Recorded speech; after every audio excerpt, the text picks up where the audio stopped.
What is the national grid and who is responsible for planning and development? What is the meaning of grid? Electricity act 2003 बोलता है grid number 1 3 layer की grid है, 1 layer, 2 layer, 3 layer, only that. इसके अलावा और कुछ grid नहीं है। जब ग्रिड बोलो या ग्रिड लिखो तो आप समझ लीजिए आप 3 लेयर की साइमल्टेनियसली बात कर रहे हो। Okay, 1 is ISTS, inter state transmission system. Second layer जो है वो है intra state transmission. Third layer is dedicated transmission line. Dedicated transmission line मतलब जनरेटिंग कंपनी है, जनरेटिंग कंपनी से एक डेडिकेटेड ट्रांसमिशन लाइन जा रही है और वो कनेक्ट कर रही है पावर ग्रिड, और इंट्रा स्टेट से कनेक्ट कर रही है और इंटर स्टेट से कनेक्ट कर रही है, कहीं भी कर रही है। ये 3 चीजें टुगेदर इज द ग्रिड। जो आपके घर में डिस्कॉम इलेक्ट्रिसिटी दे रही है वो ग्रिड नहीं है, इट इज नॉट ग्रिड। जो आपके घर में स्विचेस लगे हैं वो नहीं। जो ग्रिड इंडिया की शुरू होती है वो 33 केवीए के ऊपर, आप जनरल ले लीजिए 33 केवीए, क्योंकि स्टेट डिटरमाइन करती है 66 केवीए करना है कि 33 डिमार्केशन लाइन कहां ड्रॉ करनी है। लेकिन गवर्नमेंट ऑफ इंडिया का कहना है कि सारे स्टेट धीरे धीरे धीरे उसको 33 केवीए कर दो। कुछ स्टेट ने उसको 66 करा हुआ है, वो अपना उनके रीजन है, पर आप ये मान के चलिए 33 केवीए के ऊपर का जो इंट्रा स्टेट ट्रांसमिशन लाइन है, इंटर स्टेट ट्रांसमिशन लाइन है और डेडिकेटेड ट्रांसमिशन लाइन जो है, वो तीनों मिलके इंडिया की ग्रिड बनाता है, बाकी कोई ग्रिड। ठीक है, तो आज के बाद ग्रिड कोई बोले या ग्रिड आप लिखोगे तो आप वही इमेजिन करना, बाकी चीजें इमेजिन मत करना। अब इशू ये आता है उसकी प्लानिंग एंड डेवलपमेंट कौन करेगा। जैसे national highway authority of India plan करती है नेशनल हाईवे के रोड्स पूरे इंडिया को कनेक्ट करने के लिए। स्टेट हाईवे अथॉरिटी में भी प्लान करती है स्टेट हाईवे के, मतलब अपने इंडिया को एक स्टेट मध्य प्रदेश को कैसे कनेक्ट करना है, या यूपी को कैसे कनेक्ट करना है, या गुजरात को कैसे, जो भी स्टेट है। अब ये प्लानिंग बहुत इंपॉर्टेंट होती है। तो इलेक्ट्रिसिटी एक्ट ने एक रेगुलेटर बनाया है जिसको बोलते हैं ट्रांसमिशन प्लानिंग रेगुलेटर।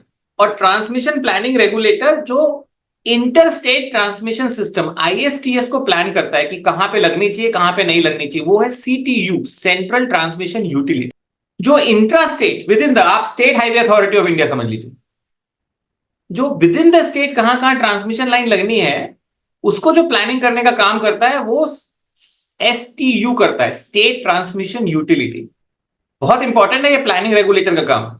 और अगर आप लाइसेंस के लिए अप्लाई करते हो, लेट अस अज्यूम आपने सेंट्रल इलेक्ट्रिसिटी रेगुलेटरी कमीशन में एक लाइसेंस के लिए अप्लाई करा कि भाई मुझे 2 स्टेट्स के बीच में एक लाइन बनानी है, ट्रांसमिशन लाइन, और मुझे लाइसेंस चाहिए, तो जो CERC क्या करेगी, पहले नो ऑब्जेक्शन सर्टिफिकेट मांगेगी CTU से, सेंट्रल ट्रांसमिशन यूटिलिटी। वो स्टडी करेगा उसको, आपके प्रोजेक्ट को, और अपने इनपुट देगा CERC को। And those inputs are very, very important inputs for CERC to decide whether license should be given to you or not to you.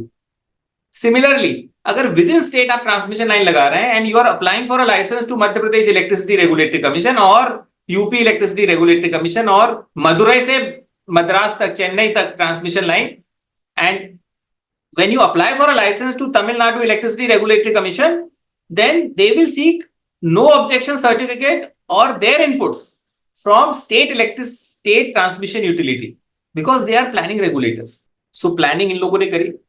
Third, जो डेडिकेटेड ट्रांसमिशन लाइन है, dedicated transmission line connecting generating company to the grid, it is not planned by CTU or STU because it is part of generating company. So if you take the definition of generating company in the Electricity Act, even dedicated transmission line is part of generating company. एक ही power plant को वो कर रहा है ना, connect कर रहा है। लेकिन ये ग्रिड है, जितने भी सेफ्टी रूल्स है, रेगुलेशंस हैं, CEA के जितने भी कंस्ट्रक्शन रेगुलेशंस हैं, जो भी, सब उसको फॉलो करना है, ग्रिड को फ्रीक्वेंसी मेंटेन करने में हेल्प करना है। तो उसका प्लानिंग होता है जनरेटिंग कंपनी की, जब प्लानिंग होती है, वो CTU STU नहीं करते हैं। ऑल राइट, सो अब हमने एक तो नंबर 1 क्लियर हो गया हमारे दिमाग में ग्रिड क्या है, हु प्लान्स द ग्रिड, वो भी हमारा क्लियर हो गया।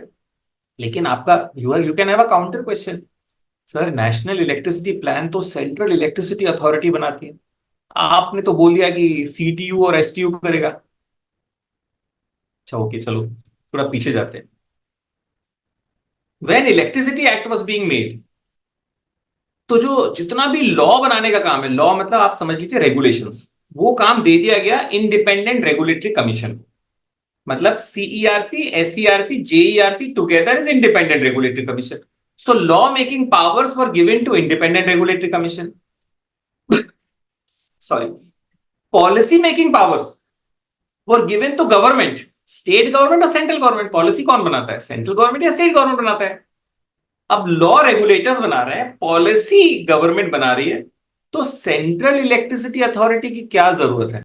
काम खत्म हो गया ना सेंट्रल इलेक्ट्रिसिटी अथॉरिटी का, जो 1948 में इलेक्ट्रिसिटी सप्लाई एक्ट में बनी थी. तो क्या हम सेंट्रल इलेक्ट्रिसिटी अथॉरिटी को डिसॉल्व कर दें? क्वेश्चन ये था. लेकिन एक पॉइंट आया बीच में, और वो पॉइंट ये आया कि पूरे इंडिया, चाहे वो स्टेट की ग्रिड हो, चाहे वो सेंट्रल की ग्रिड हो, चाहे वो स्टेट की जनरेटिंग कंपनी हो, चाहे वो सेंट्रल की जनरेटिंग कंपनी हो, चाहे वो स्टेट की ट्रांसमिशन हो, चाहे वो सेंट्रल की ट्रांसमिशन हो, somebody should make standards for the entire power sector, चाहे वो सेंट्रल का हो चाहे स्टेट का हो, irrespective of the same. क्योंकि स्टैंडर्ड यूनिफॉर्म होने चाहिए ना.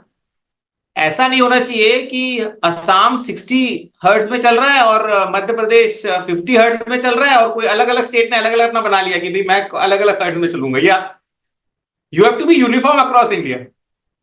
तो हमने बोला central electricity authority will be the standards regulator of power sector. इसीलिए central electricity was retained.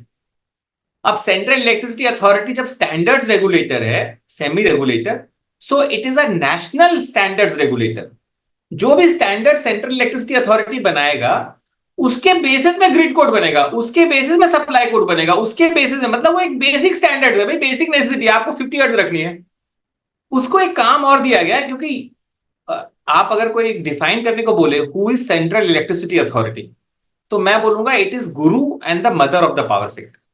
Reason is that कि 1948 से जो आज आप पावर सेक्टर देख रहे हो, उसका सब डेवलपमेंट और काम, जो भी पॉजिटिव है, नेगेटिव है, अच्छा है, बुरा है, बहुत सारी चीजें सेंट्रल इलेक्ट्रिसिटी अथॉरिटी ने करी. अब इसके पास जब इतनी नॉलेज है एज अ गुरु और पावर, तो बेटर है कि जो नेशनल इलेक्ट्रिसिटी प्लान बनाने का काम है वो गुरु को दे दिया जाए. भाई तो प्लान बनाता है गुरु, but as a semi regulator CTU STU इसको इंप्लीमेंट करते हैं.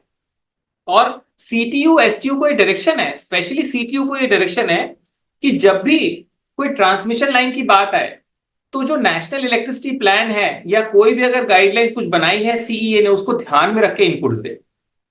और दो चीजों का ध्यान रखना है उन्होंने. एक तो नेशनल इलेक्ट्रिसिटी प्लान का ध्यान रखना है उसमें कि क्या ट्रांसमिशन के बारे में बताया गया है. दूसरा उनको ध्यान रखना है जो पीएम गति शक्ति योजना, जहां पे पूरे इंडिया को कनेक्ट कर रहे हैं, कि इन दोनों. तो आप जब सेंट्रल इलेक्ट्रिसिटी रेगुलेटरी कमीशन में अपना केस आर्ग्यू करोगे, या अपने लाइसेंस के लिए आर्ग्यू करोगे, या लाइसेंस के लिए एप्लीकेशन दोगे, तो जो भी इनपुट्स दे सीटीयू एसटीयू, उसमें आप उसको चैलेंज कर सकते हो इन दोनों चीजों को लेकर के. Okay, so we are clear कि what is grid. We are also clear who plans the grid. So hope I have answered the question.